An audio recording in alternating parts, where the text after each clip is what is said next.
Bonjour, je vous présente le taroscope horoscope des mois de mars, avril et mai 2020 concernant les signes du Bélier. Bien entendu, ce taroscope horoscope est général, il ne peut pas concerner tout le monde. Aussi, veuillez consulter votre ascendant dans les autres vidéos. Peut-être que vous y retrouverez des compléments d'information, voire même que votre ascendant vous parlera mieux que votre signe de naissance si votre ascendant a une forte influence.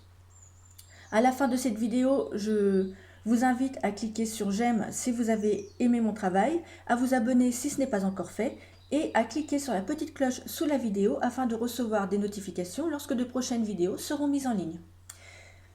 Voilà, je commence. Donc, pour chaque signe, j'ai sorti les 4 grands domaines de la vie, les sentiments amoureux, amicaux ou familiaux, le travail, les activités, l'argent, le matériel et les projets, et les épreuves, les obstacles ou la santé.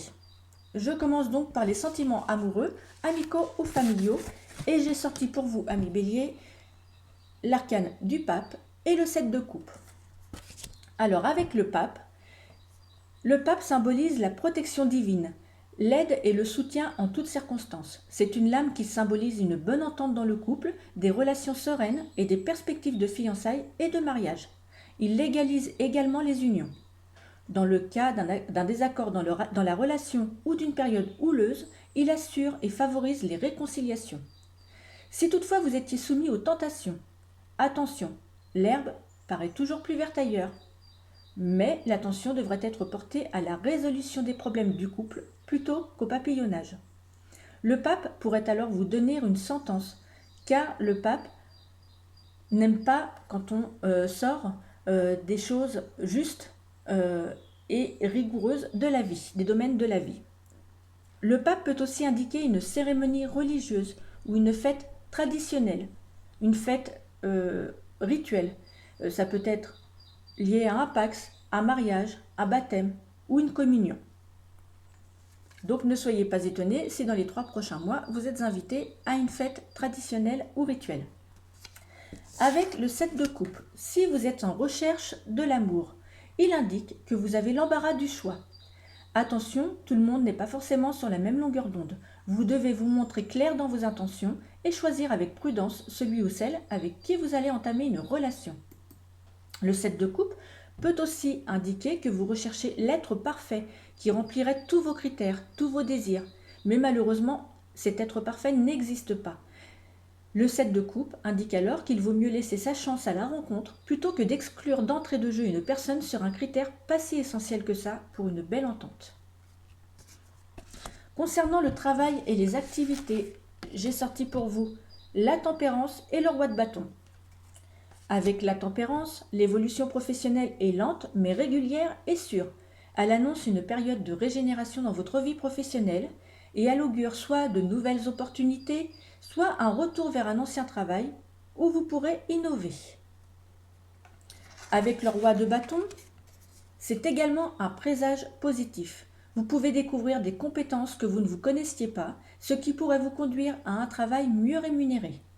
Si vous avez déjà pensé à démarrer votre propre entreprise, cette carte peut signifier que c'est maintenant un très bon moment pour commencer à prendre les mesures dans cette direction. Cela ne signifie pas cependant que vous devriez sauter dans quelque chose aveuglément, mais que vous devez prendre le temps de bien ficeler votre projet. Lisez, étudiez, parlez à ceux qui font ce que vous voulez faire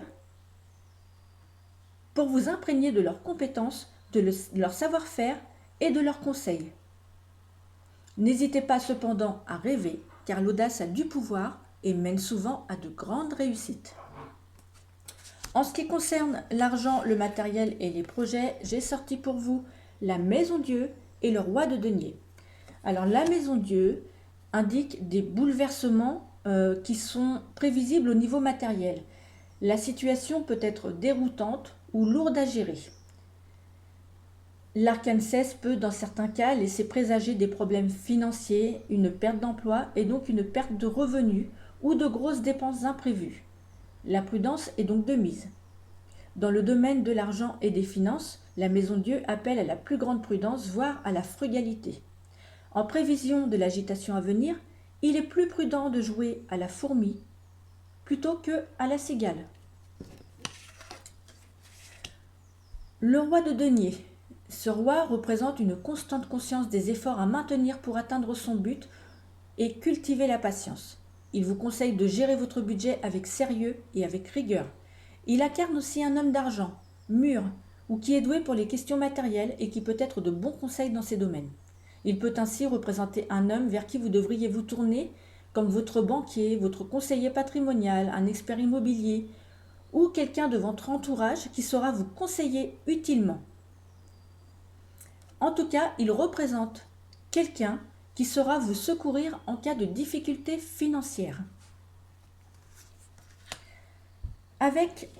Concernant les épreuves, l'obstacle ou la santé, j'ai sorti pour vous l'étoile et le 6 d'épée. Alors avec l'étoile, cet arcane peut aussi se révéler synonyme de malchance et de désillusion. Des obstacles et des difficultés sont à prévoir. En revanche, question santé, l'étoile amène une excellente vitalité et ne laisse présager aucun incident dans ce domaine. L'énergie est débordante. Et si vous rencontrez une baisse de vitalité, alors c'est que vous avez besoin de vous ressourcer, de prendre du repos et de vous recharger énergétiquement. D'ailleurs, avec le 6 d'épée, vous pourriez vivre une lassitude, du ras-le-bol, de la stagnation qui vous pousse à sortir de votre tanière. Ce contexte amène inévitablement des tensions car il crée un état de crise. La seule façon de dépasser ce blocage est d'être créatif, de relativiser et d'essayer un peu d'humour. Le 6 d'épée indique au moins une légère réduction du stress et de la tension. Les choses ne sont peut-être pas parfaites, mais elles seront meilleures qu'elles ne l'étaient dans un passé récent. Prenez ce temps pour garder la tête au-dessus de l'eau et patientez en attendant que les choses s'arrangent. Une courte pause ou un changement d'environnement vous sera utile. Habituellement, le 6 d'épée annonce un changement pour le mieux, que le contexte soit interne ou externe. Après les épreuves, viendra l'apaisement et le retour à une vie plus sereine et équilibrée. Il vous faut juste un peu de patience et de rigueur en attendant que les nuages passent. Voilà, c'est terminé pour ce taroscope horoscope et je vous retrouve pour le prochain signe, le signe du Taureau. À bientôt.